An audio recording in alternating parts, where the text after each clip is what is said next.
Welcome back to Key Safety Talks on YouTube. We're bringing you daily insights into the world of safety, and today, we're tackling a big one, ATEX. If you're new here, make sure to subscribe and hit that notification bell so you don't miss out on any of our upcoming episodes. We encourage you to really watch and listen closely as we dive into this topic. Yeah, It's always great to have visuals alongside the audio to really solidify your understanding. absolutely. Now, you might be thinking, what is ATEX? Well, think of it as the gold standard when it comes to preventing explosions in hazardous workplaces. And we're not just talking about the obvious ones like mines or oil refineries. ATEX applies to a surprisingly wide range of industries and workplaces. That's right. Yeah, we often think of dramatic explosions, but even something as simple as fine dust in a food processing plant can create a hazardous atmosphere if the conditions are right. ATEX helps us identify and mitigate those risks before they turn into disasters. And the story behind ATEX is actually quite interesting. Imagine a time before these regulations where every EU country had its own set of rules for explosion safety. It was a logistical nightmare for manufacturers trying to sell equipment across borders. It was a bit like the Wild West of safety standards. Each country doing its own thing. This created trade barriers and, more importantly, inconsistencies in safety levels across Europe. So ATEX came in to create a unified system, right? Exactly. The main goal was to harmonize those disparate regulations and establish a consistently high level of safety across the entire European Union, and even beyond into the European Economic Area. Okay, so ATEX swoops in to bring order to the chaos. hmm But I've heard there are actually two ATEX directives. That's right. Think of them as two sides of the same coin. One focuses on the equipment itself, while the other addresses the people using that equipment and the environment they're working in. Let's unpack those directives a bit further. Can you tell us more about the first one? The first directive. Initially ATEX 949EC, and later updated to 2014-34 EU, is all about setting the ground rules for manufacturers and suppliers. It lays out strict requirements for the design, construction, testing, and certification of any equipment intended for use in potentially explosive atmospheres. So it's like a comprehensive blueprint for building safe equipment from the ground up. Exactly. This directive makes sure that any equipment bearing the ATEX mark meets stringent safety standards, reducing the risk of it becoming an ignition source in a hazardous environment. And what about the second directive? How does it differ? The second directive, ATEX 19992EC, shifts the focus from the equipment itself to the people using it and the workplace where it's being used. It mandates things like comprehensive risk assessments, the implementation of safety systems, the establishment of zones based on risk levels, and, crucially, proper worker training. So this one is all about making sure that even with safe equipment, people are using it correctly and are aware of the potential hazards in their environment. Precisely. You can have the most technologically advanced ATEX-compliant equipment in the world. But if someone uses it improperly or isn't aware of the risks, an accident can still happen. This directive is all about building a culture of safety around the equipment. Now, you mentioned zones based on risk levels. Can you elaborate on what that means? Absolutely. Under the ATEX framework, potentially explosive areas are classified into different zones based on the likelihood and duration of an explosive atmosphere being present. This zoning system helps determine what category of equipment can be safely used in a particular area. Okay, so it's like a risk map of the workplace with different zones having different safety requirements. You got it. And this is where it gets interesting, because you wouldn't want to use equipment designed for a low-risk zone in an area where an explosive atmosphere is constantly present. That would be like bringing a knife to a gunfight. That makes sense. Yeah. But before we dive into the specifics of these zones, let's talk about the equipment itself. How does ATEX categorize different types of equipment based on their safety features? Good point. ATEX categorizes equipment into different groups and categories based on the level of protection they offer against potential ignition sources. It's a bit like a ranking system, with some equipment being designed to withstand the most extreme conditions. So ATEX doesn't just tell manufacturers how to build safe equipment. It also sets a standard for how well that equipment needs to perform in different hazardous environments. Exactly. And understanding these categories is crucial for anyone working in a potentially explosive atmosphere, because choosing the wrong category of equipment for a given zone can have disastrous consequences. Okay, so let's break down these categories a bit. What are the main groups and categories we need to be aware of? The first major distinction is between Group On and Group 2 equipment. Group On is specifically designed for use in mines and similar underground environments where methane and combustible dust are the primary hazards. Got it. So very specialized equipment for very specific and dangerous environments. What about Group 2? Group 2 encompasses all other potentially explosive atmospheres, such as those found in chemical plants, oil refineries, and even places like grain silos or woodworking shops where fine dust can be a risk.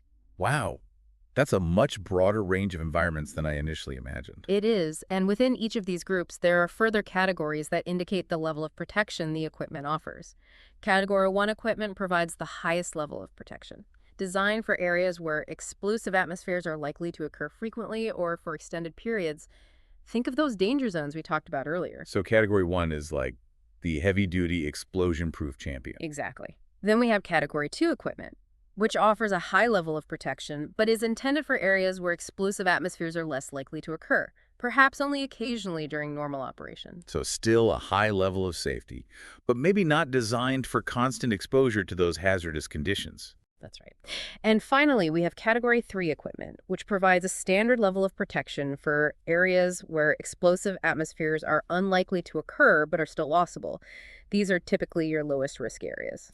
Okay, so we have a hierarchy of protection levels, with Category 1 being the most robust and Category 3 being suitable for less hazardous environments. Precisely. And the key takeaway here is that you always need to match the equipment category to the specific zone where it will be used. You wouldn't want to skimp on protection in a high-risk area. And conversely, using unnecessarily robust equipment in a low-risk zone can be inefficient and costly. This all makes perfect sense. But how do we actually determine which zone a particular area falls into? That's a great question. And that's where the concept of zoning comes into play. ATEX has a specific system for classifying areas based on the likelihood and duration of an explosive atmosphere being present. Let's dive into those zones then. All right, let's start with the most hazardous zones first, shall we? Sounds good. For gases, the most dangerous zone is Zone 0. This is an area where an explosive atmosphere is present continuously or for long periods. Think of the inside of a tank containing flammable liquids, or a confined space where flammable gases might accumulate. Okay, so Zone 0 is essentially ground zero for explosion risk. What's the equivalent for dust hazards? For dusts, the highest risk zone is Zone 20. It's defined similarly to Zone 0 for gases, meaning an explosive dust atmosphere is present continuously or for long periods. You might find this zone in areas where fine combustible dust is generated and handled, like a grain silo or a coal pulverizing facility. So both Zone 0 and Zone 20 represent the highest level of risk, whether from gases or dust. What about the next level down?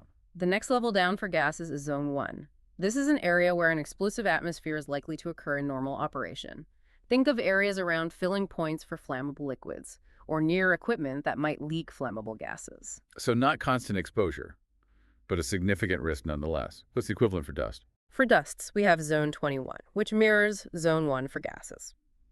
It signifies an area where an explosive dust atmosphere is likely to occur in normal operation. This might include areas around dust conveying systems, grinding operations, or areas where dust clouds can form during material handling. Okay, so Zone 1 and Zone 21 represent a moderate risk level, where an explosive atmosphere is likely but not constant. And finally, what about the lowest risk zones? The lowest risk zone for gases is Zone 2. This is an area where an explosive atmosphere is unlikely to occur in normal operation. But if it does, it will likely be present for a short period. This might include areas around vents from tanks containing flammable liquids, or near equipment that might occasionally release small amounts of flammable gases. So these are areas where the risk is relatively low, but still not non-existent. And what about the equivalent for dust? For dust, the lowest risk zone is Zone 22. It reflects Zone 2 for gases, meaning an explosive dust atmosphere is unlikely to occur in normal operation. But if it does, it will likely be for a short duration.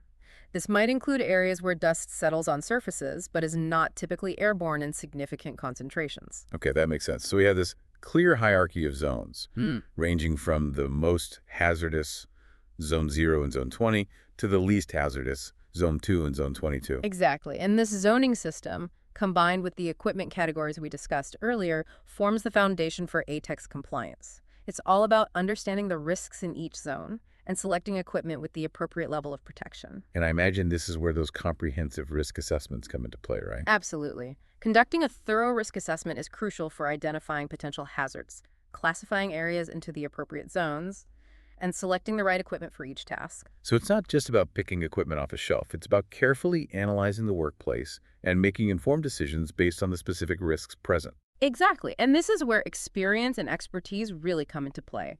You need to understand the properties of the materials being handled, the processes involved, the potential ignition sources, and a whole host of other factors to accurately assess the risks and determine the appropriate safety measures. This is all incredibly important stuff, and it's clear that ATEX is a comprehensive and well-thought-out system. But I have to ask, what kind of things can actually trigger an explosion in these potentially explosive atmospheres? That's a great question, and you might be surprised by how many seemingly innocuous things can become ignition sources in the right or wrong conditions. Give me some examples. What are some of the most common culprits? Well, you have the obvious ones, like open flames, sparks from welding or grinding operations, and hot surfaces from machinery or electrical equipment, but it goes beyond that. Static electricity can be a major hazard, especially when handling flammable liquids or powders. Even a simple spark from a light switch or a loose electrical connection can be enough to ignite a flammable atmosphere. It's a bit unsettling to think about how many potential ignition sources we encounter every day without even realizing it. It is, and that's why awareness and training are so crucial. People need to be aware of the risks and take appropriate precautions to prevent accidents.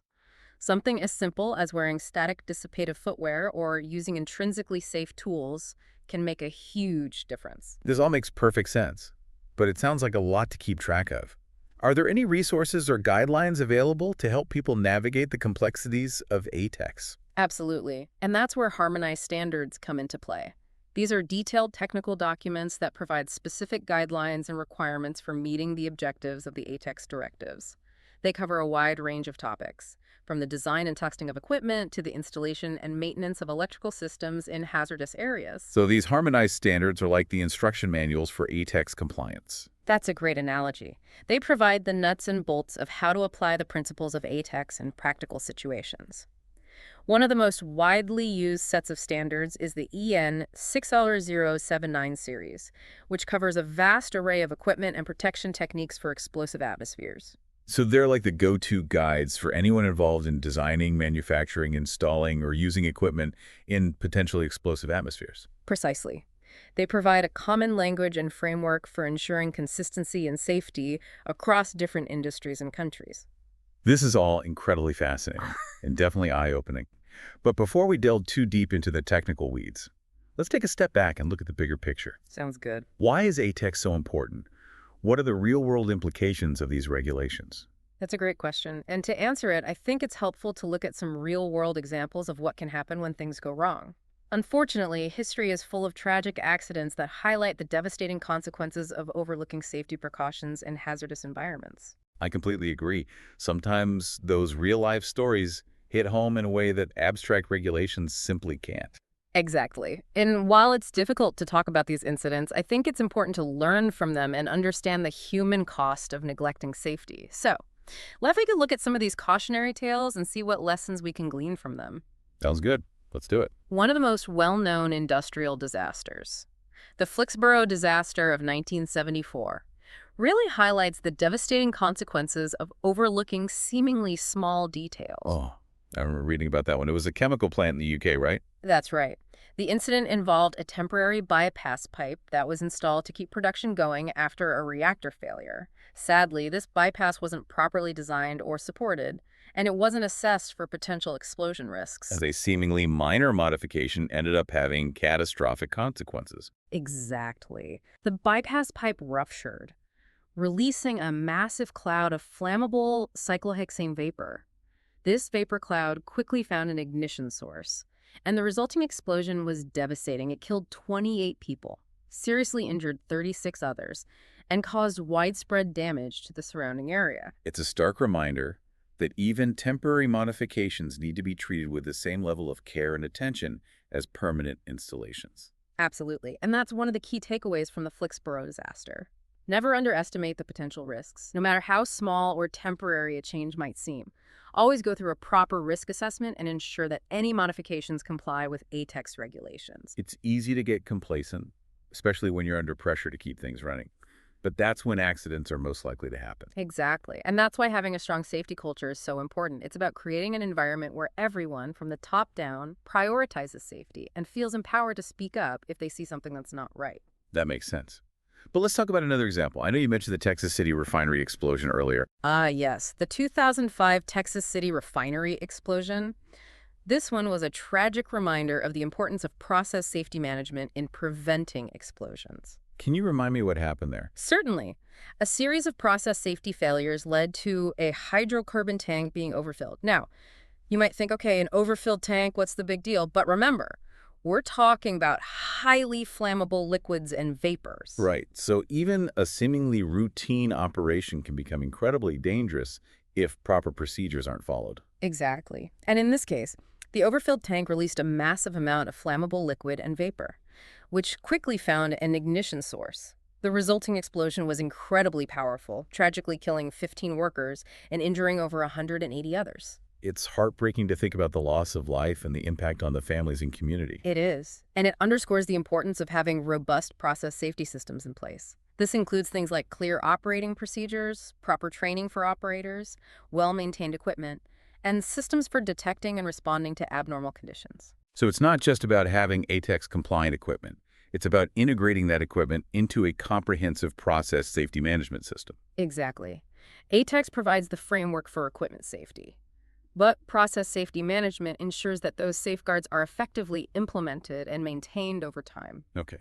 So we've talked about the importance of careful design and installation, as well as robust process safety management.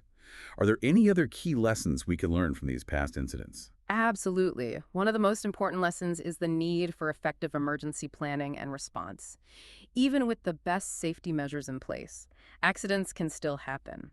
That's why it's crucial to have plans in place for dealing with emergencies quickly and effectively. So it's about being prepared for the worst-case scenario, even if you're doing everything you can to prevent it. Exactly.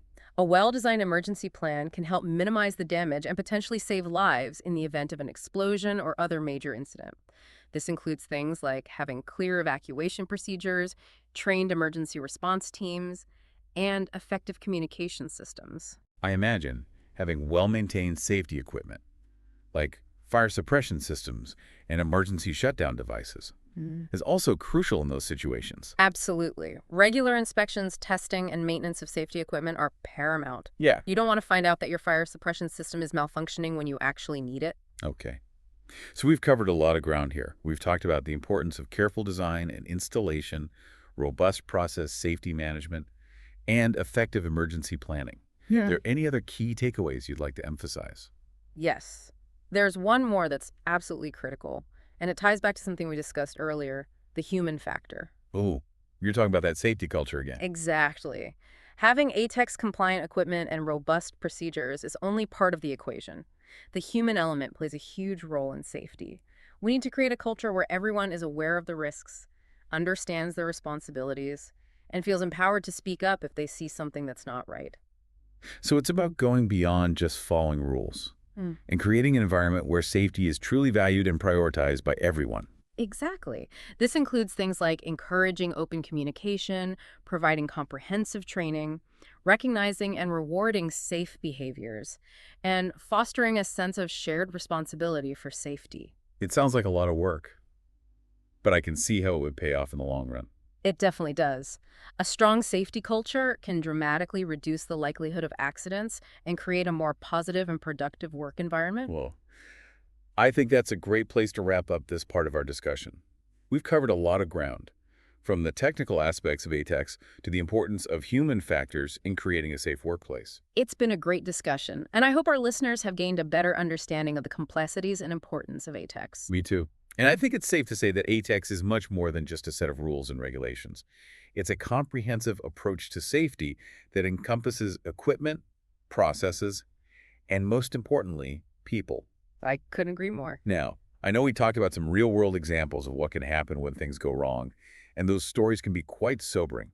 But I think it's important to end on a positive note. Absolutely. ATEX has made a significant contribution to improving safety in hazardous workplaces. By understanding these regulations and fostering a strong safety culture, we can work together to prevent accidents and protect lives. Well said. So, Let's move on to our final segment where we'll wrap up our discussion and leave our listeners with some key takeaways. So we've covered a lot of ground today, haven't we? From the history and purpose of ATEX to the kind of nitty-gritty details of zones, categories, and harmonized standards. Yeah, it's been a pretty comprehensive overview, that's for sure. And I think it's safe to say that ATEX is much more than just a set of rules and regulations. It's almost like a philosophy, a commitment to safety that permeates every aspect of working in a potentially explosive atmosphere. I completely agree. Yeah, it's about understanding the risks, implementing the right safeguards, and fostering a culture where safety is everyone's top priority. And I think the stories we discussed earlier really drove that point home. You know, those real-world examples of what can happen when things go wrong serve as powerful reminders of why ATEX is so important. They do. It's easy to, get caught up in the technical details, but those incidents remind us that we're dealing with real lives, real people who deserve to go home safe at the end of the day. Absolutely. So for our listeners out there, whether you're an engineer, a safety manager, or simply someone who works in a potentially explosive environment, I hope this look into ATEX has been informative and empowering. I hope so too. Knowledge is power, and the more we understand about the risks and how to mitigate them, the safer we'll all be. And remember, ATEX is constantly evolving.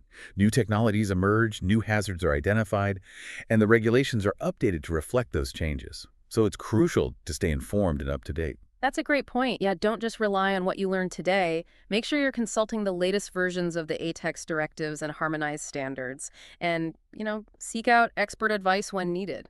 Excellent advice. And remember, safety is a journey, not a destination.